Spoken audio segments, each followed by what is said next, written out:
Welcome to వంటింటి వేళ. ఈరోజు నేను గుమ్మడికాయ సూప్ చేయబోతున్నా. అమ్మో! గుమ్మడికాయ. అమ్మో, గుమ్మడికాయ కాదు, ఇది క్రీమీ గుమ్మడికాయ సూప్. హెల్త్కి చాలా మంచిది. మామూలుగా నేను గుమ్మడికాయ చూస్తే పారిపోతాను. కానీ ఈరోజు ఇక్కడే ఉంటా. ఉండడమే కాదు, టేస్ట్ చేసి ఎలా ఉందో కూడా చెప్పాలి. అలా చెప్పాలి అంటే ఇప్పుడు నువ్వు స్టార్ట్ చేయాలి. గిన్నెలో ఆలివ్ ఆయిల్ వేసుకుని అది వేడయ్యాక జీలకర్ర వేయాలి. తర్వాత వెల్లుల్లి వేసుకుని ఫ్రై చేసుకోవాలి. ఆనియన్స్ వేసి అది ఫ్రై అయ్యాక కట్ చేసి పెట్టుకున్న గుమ్మడికాయ ముక్కలు వేసుకోవాలి. గుమ్మడికాయ తొక్క తీసి వేసుకోవాలా? తీసుకోకుండా వేయాలా? గుమ్మడికాయ ముదురుగా ఉంటే తీసేయాలి, లేకపోతే అక్కర్లేదు. ఒకసారి కలుపుకుని 2 నిమిషాలు మూత పెట్టుకుని మగ్గించుకోవాలి. తరువాత ఉప్పు, మిరియాలు వేయాలి.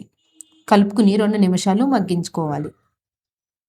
మూత తీసుకుని ఒకసారి కలుపుకోవాలి. ముక్కలు మునిగేదాకా వాటర్ వేసుకుని 15 నిమిషాలు వదిలేయండి. తర్వాత మూత తీసి గుమ్మడికాయ ముక్క ఉడికిందో లేదో చూసుకోండి. ఉడికాక ఆ మిశ్రమాన్ని చల్లార్చుకుని ముక్కలన్నీ తీసి మిక్సీ చేసుకోవాలి.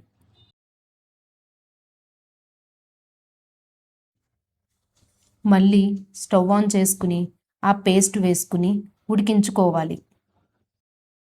ఇందాక ఉడికిన ముక్కల్లోంచి పక్కకి తీసిన వాటర్ కూడా వేసుకోవాలి.